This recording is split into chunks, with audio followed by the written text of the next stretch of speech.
రంగారెడ్డి జిల్లా అత్తాపూర్ పిఎస్ పరిధిలోని Shri Chaitanya school bomb బెదిరింపు కాల్ కలకలం రేపింది.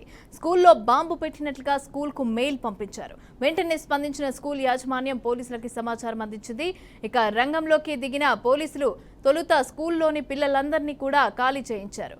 అనంతరం బాంబు అండ్ డాగ్ స్క్వాడ్తో తనిఖీలైతే నిర్వహించారు. పూర్తి సోదాల అనంతరం ఫేక్ కాల్గా తేల్చి చెప్పారు.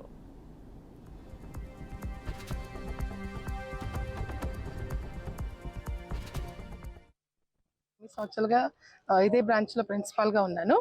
ఇవాళ ఉదయం 8:30కి ఒక మెయిల్ వచ్చింది. సో మెయిల్ వచ్చేసి నాచారం బ్రాంచ్ శ్రీనివాస్ సార్ నుంచి వచ్చింది. తర్వాత ఆయన కాల్ చేసి చెప్పారు, ఒక ప్రాంక్ మెసేజ్ వచ్చింది మేడం, అది ఏదో స్కూల్లో బాంబు పెట్టారు అని.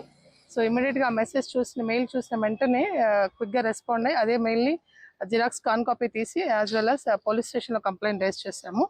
ఇమీడియట్గా కాప్ డిపార్ట్మెంట్ మొత్తం కూడా వచ్చేసి స్క్వాడ్ ద్వారా మొత్తం బిల్డింగ్ అంటే కాలేజ్ కమ్ స్కూల్ రెండు చెక్ చేశారు, బిల్డింగ్ మొత్తం చెక్ చేశారు.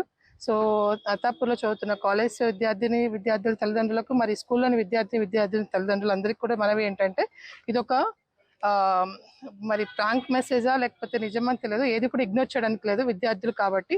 ఇమీడియట్గా ఒక కంప్లైంట్ రేస్ చేశాను. వాళ్ళు వచ్చి డిపార్ట్మెంట్ వాళ్ళంతా చెక్ చేసి ప్రతి రూమ్ టు చెక్ చేసిన తర్వాత ఎటువంటిది లేదు, బాంబు ఏం లేదు అని చెప్పి కన్ఫర్మేషన్ చేశారు. సో ఇది నా ఒక మనవి ఏంటంటే అత్తాపూర్లో చదువుతున్న విద్యార్థి తల్లిదండ్రులకి ఇదేమి భయపడాల్సిన అవసరం లేదు. సో ఇవాళ రేపు ఎలాగో రేపు సెకండ్ సాటర్డే హాలిడే కాబట్టి సండే కూడా ఉంటుంది.